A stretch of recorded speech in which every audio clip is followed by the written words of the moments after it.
Hello students, welcome back to teaching master. આજે આપણે ત્રિકોણમિતીય પ્રતિવિધયોના સ્વાધ્યાય 2.1 ના દાખલાઓ સોલ્વ કરવાના છીએ. આ દાખલાઓ સોલ્વ કરતા પહેલા આપણે થોડાક સૂત્રો જોઈ લઈએ. sin inverse minus x, cos inverse minus x, tan inverse minus x, cosec inverse minus x, sec inverse minus x અને cot inverse minus x. જ્યારે તમને sin inverse minus x આપેલ હોય ત્યારે minus sin inverse x થશે, એટલે કે અંદરનું જે માઇનસ છે તે બહાર આવી જશે. તેવી જ રીતે tan ઇનવર્સ માઇનસ એક્સ માં પણ માઇનસ tan ઇનવર્સ એક્સ અને cosec ઇનવર્સ માઇનસ એક્સ માં પણ માઇનસ cosec ઇનવર્સ એક્સ થશે. ઓકે, હવે જ્યારે તમને cosec ઇનવર્સ માઇનસ એક્સ આપેલ હોય ત્યારે પાઈ માઇનસ cos ઇનવર્સ એક્સ થશે, એટલે અંદરનું જે માઇનસ બહાર કાઢીએ ત્યારે આપણે બહાર પાઈ મૂકવું પડે. તેવી જ રીતે sec ઇનવર્સ માઇનસ એક્સ માં પણ pi minus sec inverse x અને cot ઇનવર્સ માઇનસ એક્સ માં પણ pi minus cot inverse x થશે. આ જ સૂત્રો છે જે તમારે યાદ રાખવાના છે. નીચેના પ્રતિવિધય માટે તેની મુખ્ય કિંમત શોધો. જેમાં પહેલો દાખલો છે sin ઇનવર્સ માઇનસ 1/2.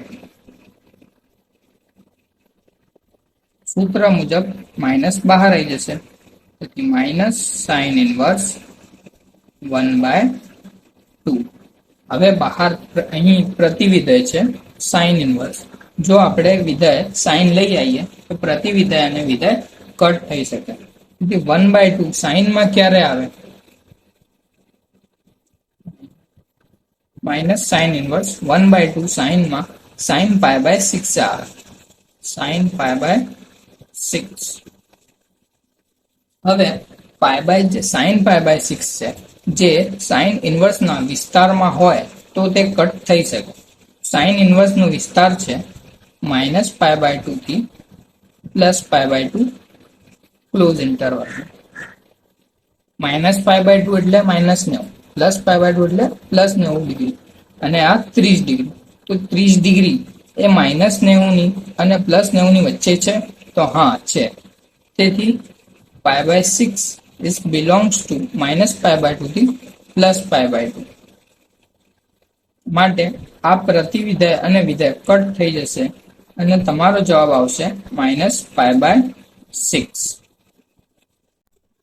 બીજો દાખલો છે cos ઇનવર્સ √3/2.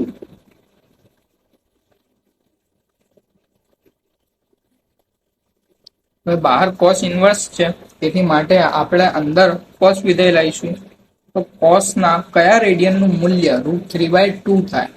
તો cos π/6. cos inverse cos π/6. cos inverse cos π/6. હવે π/6 એ cos ઇનવર્સ ના વિસ્તારમાં આવવું જોઈએ. cos ઇનવર્સ નો વિસ્તાર છે 0 થી π, એટલે 0 થી 180 અને π/6 એટલે 30 ડિગ્રી. તેથી π/6 belongs to 0 થી π ક્લોઝ ઇન્ટરવલ. માટે cos ઇનવર્સ અને cos કટ થઈ જશે અને તમારો જવાબ આવશે π/6. ત્રીજો દાખલો છે cosec ઇનવર્સ 2. cosec ઇનવર્સ બીજા દાખલાની જેમ જ બહાર cosec ઇનવર્સ છે, તેથી આપણે અંદર cosec લઈશું. તો cosec ના કયા રેડિયન નું મૂલ્ય 2 થાય? તો cosec π/6. તેથી cosec ઇનવર્સ cosec π/6. હવે π/6 એ cosec ના વિસ્તારમાં છે.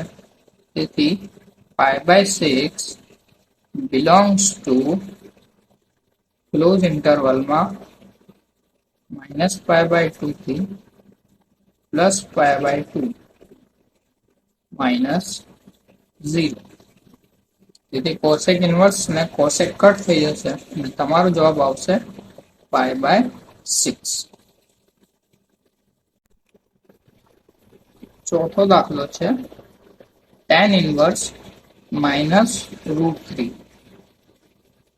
સૂત્ર મુજબ -12 આવી જશે એટલે tan ઇન્વર્સ √3. હવે tan માં √3 ક્યારે આવે તો tan π/3 માટે tan ઇન્વર્સ tan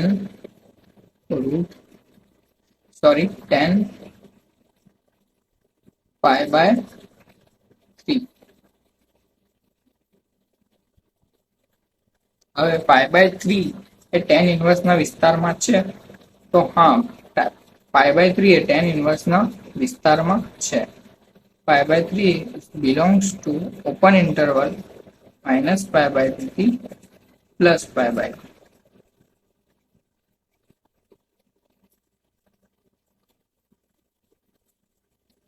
તેથી tan ઇન્વર્સ અને tan કટ થઈ જશે અને તમારો જવાબ આવશે -π/3. પાંચમો દાખલો છે cos ઇન્વર્સ -1/2. સૂત્ર મુજબ જ્યારે cos ઇન્વર્સ માં માઇનસ હોય ત્યારે માઇનસ ને બહાર કાઢવા માટે આગળ પાઈ મૂકવી પડે. તેથી પાઈ માઇનસ cos ઇન્વર્સ 1/2. હવે cos માં 1/2 ક્યારે આવે તો cos π/3. તેથી પાઈ માઇનસ cos ઇન્વર્સ cos π/3. અને cos π/3 એ cos ઇન્વર્સ ના વિસ્તારમાં છે માટે π/3 belongs to 0 થી π ક્લોઝ ઇન્ટરવલ. હવે cos ઇન્વર્સ અને cos કટ થઈ જશે એટલે પાઈ માઇનસ π/3. અહીંયા લસા લઈએ તો 3π -π/3 2π/3 જે તમારો જવાબ છે. છઠ્ઠો દાખલો છે tan ઇન્વર્સ -1. અહીંયા -12 આવી જશે એટલે tan ઇન્વર્સ 1. હવે tan માં 1 ક્યારે આવે tan π/4 તો tan inverse tan π/4. tan π/4 tan ના વિસ્તારમાં છે માટે π/4 belongs to open interval -π/2 થી +π/2. માટે tan ઇન્વર્સ અને tan કટ થશે અને તમારો જવાબ આવશે -π/4. સાતમો દાખલો છે sec ઇન્વર્સ 2/√3. હવે sec ઇન્વર્સ 2/√3 તો 2/√3 માં sec ક્યારે આવે છે તો sec π/6 = 2/√3 થાય. તેથી sec ઇન્વર્સ sec π/6. π/6 એ sec ઇન્વર્સ ના વિસ્તારમાં છે માટે π/6 belongs to ક્લોઝ ઇન્ટરવલમાં 0 થી π -π/2. તેથી sec ઇન્વર્સ અને sec કટ થઈ જશે અને તમારો જવાબ આવશે π/6. આઠમો દાખલો છે cot ઇન્વર્સ √3.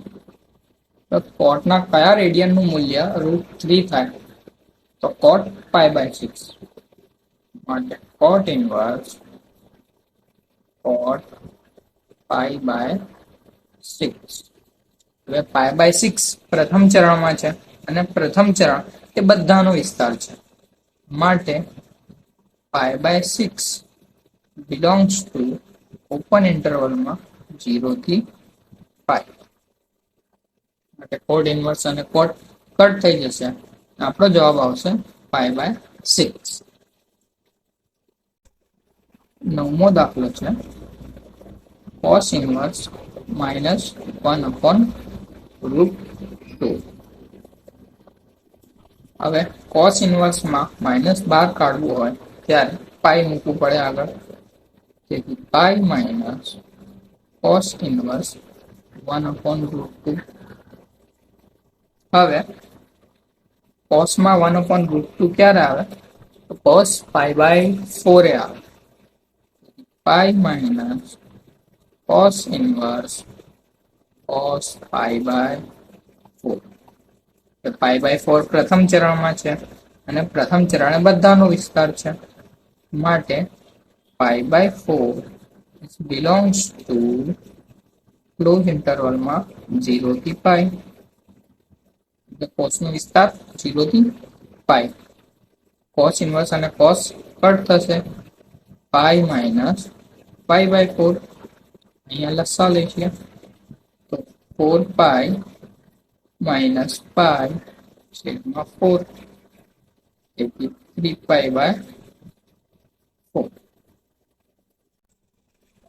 દસમો દાખલો છે cosec inverse minus root 2. Cosec inverse છે માટે -12 આવી જશે. Minus cosec inverse root 2. હવે કોસેકમાં રૂટ 2 ક્યારે આવે? Pi by 4 minus cosec inverse cosec pi by 4. Pi by 4 પ્રથમ ચરણમાં છે અને પ્રથમ ચરણ એ બધાનો વિસ્તાર છે. તેથી પાઈ by 4 belongs to minus pi by 2t plus pi by 2 minus 0. cosec inverse ના cosec કટ થશે. આપણો જવાબ આવશે -pi by 4.